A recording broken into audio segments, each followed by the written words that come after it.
man, he keeps us composure, like, when I talk about like you rally and you explain, you look at the score, the clock runs right there behind the shoots and it says forward, and like, you, all that just comes out where you wanna just, wow, it's not going back to my door. It's awesome, man. No other feeling like that. I think that's what we talked about earlier, like, guys have been there that long, that there's nothing like that feeling. People, I know people think it's cool to come to Vegas and watch that, but I don't think they truly know the behind the scenes of what we've put in to get here and how much we care. I mean, it's our life, you know, and so for us, I know it's awesome for everybody coming to watch, but for us too, it's all we've ever wanted, you know. Took you a long time to be an overnight success, right? You know what I mean? Took you a long time to make that run out there. Yeah. So after that, you pull back, you see your dad in the crowd, you ride out. Like, I think the listeners would like to know, like, what you and your header, I'm sure, talk as you guys are walking out of there, whether you're fist bumping or whatever you're doing. But then after that, you guys hang out, go eat dinner, go back and watch the roping. What do you do? I mean, what's a normal after the NFR evening for Coleby Payne? Usually go back to the room. Where you staying at? Resort World. Get some dinner with the family, play a few cards here and there. Just a couple, probably. Some good friends are coming in and out of town and hang out with them for a few hours and try not to be out too late. It seems like every day pretty early we get busy again and you wake up and it's time to go to the rodeo. Well, somebody said yesterday that's the problem, because you have fresh friends coming in, probably you schedule it like that because it's Yeah, that's what Colin said. He said, like, every couple of days you get a fresh set of friends, and you've been here for 6, 7, 8 days, and they're showing up, wanting to hang out and party, and you're like, whoa. you still have to support them. Mornings they're coming early. Yesterday I was up at 5 o'clock. I was joking with Clay. I texted him. I said, "Well, dude, oh my God, just go ahead and head that way and saddle and start swinging the horse." What do you do? Probably not. You probably get winded. Some other guys do too. Man, it's like that there. It's like this is the biggest moment of your life, kind of, and it's you got 9 more rounds of it. We got your dad sitting here with us, Mr. Michael Payne, and let's talk about that a little bit too. You know, we talked about the finals, but I met you when you were about 10 years old. We talked about it the other day, and you loved roping, but your dad was really into it. He's seen the fire in you. It's like you kept him going right there as far as roping, and kind of pushing him a little bit in roping. And then a little bit later on in your career, we talked about some a little bit. Let's talk about the early days. Early days was usually like early mornings before Dad would go to work. It was practice and then practice again that night. I mean, we went hard. He maybe had, I remember one time we had a practice head horse that we called Bucky that might would get 60. But somebody told us last night, it was kind of wild that I had forgot about it. He said, "Do you remember when Coleby was little and asked how y'all were practicing?" And he said, "I just put it on the chute a bunch. So I know he's getting a throw," and he would go turn every series rope plenty good enough, but it wasn't about him at all. He made it a priority to make sure I got the most good looks that I could get. That's awesome. Like, so when did Simron come in your life? Was he about 14 years old? So I'll start with Simron a little bit. Simron, I got Simron from Columbine, and then one of the better years I had to come to finals in 2007. I finished that resort. Was that Snoop? That's what he called Snoop. Yeah, Snoop. I call him Simron. And from the Cowboys, and I kind of always and then about what time did you get in? I got Cimarron in 2010, so 14 years ago? yeah, I mean, I might have been 11, 12, 10, 11, 12 years old. That was like right when, because junior rodeo, and I was heading, heeling, roping calves, goat type, the whole deal. It was about then that I kind of said, heeling, like, this is what I want to do, and I want to make a career out of this. So we kind of thinned out the herd of anything that wasn't going to get me where I needed to go. And Cimarron was the first game changer type horse we bought. And I think a few months later, I won a truck. Yeah, so like, I wanna talk about this, I hope it's okay with you, we talk about the money, that horse.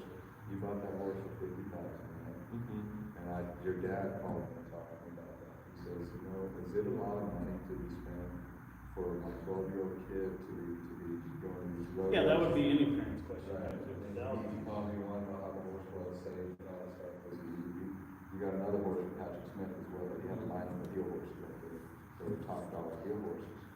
But, as, what the point I'm getting is, your dad likes these horses, and it just sets you up for the future. You have this plan from your little boy, your dad sees that in you, and he sets you up for success, and you took it and ran with it. That's what I'm really proud of you.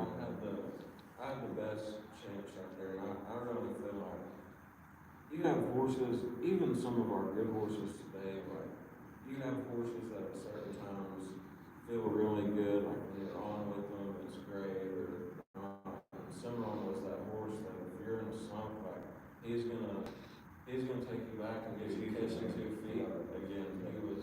That horse is what taught me how to feel like that. At what point, was it around that point that you decided that you could really make a career out of this?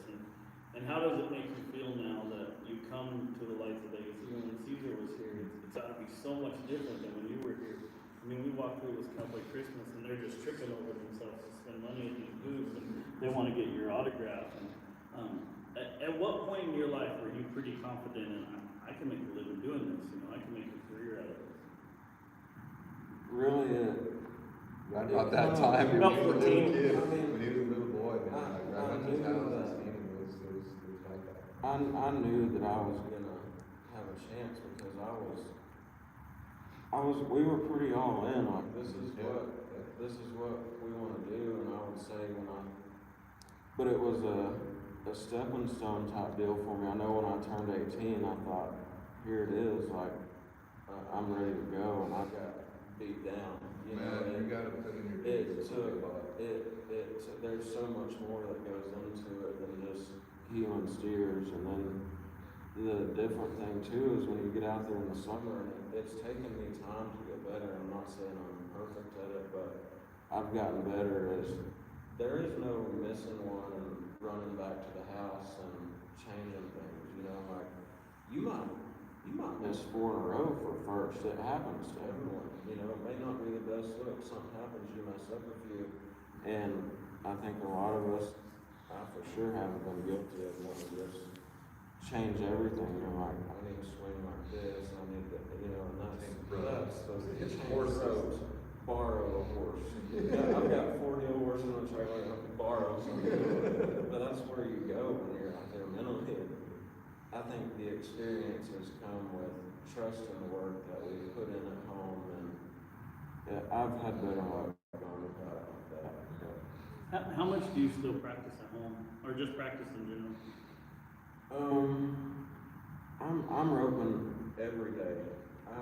Right now, I've only got a couple of field horses, so it's more of a quality over quantity. You know, like I've had the days of running 60, 80 a day for a long time, and for me personally, I'm not so. There's times Clay has a bunch of horses, and if I've got some outside horses in or something, like we'll go at it all day. Now some of that may be roping trotters or something, but when I'm at home, I'll have a hitter come over and I'll ride 3 good horses and run, you know, 3 on my base, score some, get on my second, third string, a little bit younger horses, and I might run 8 a piece. You know, if I get 25 quality runs in a day, that's good enough for me.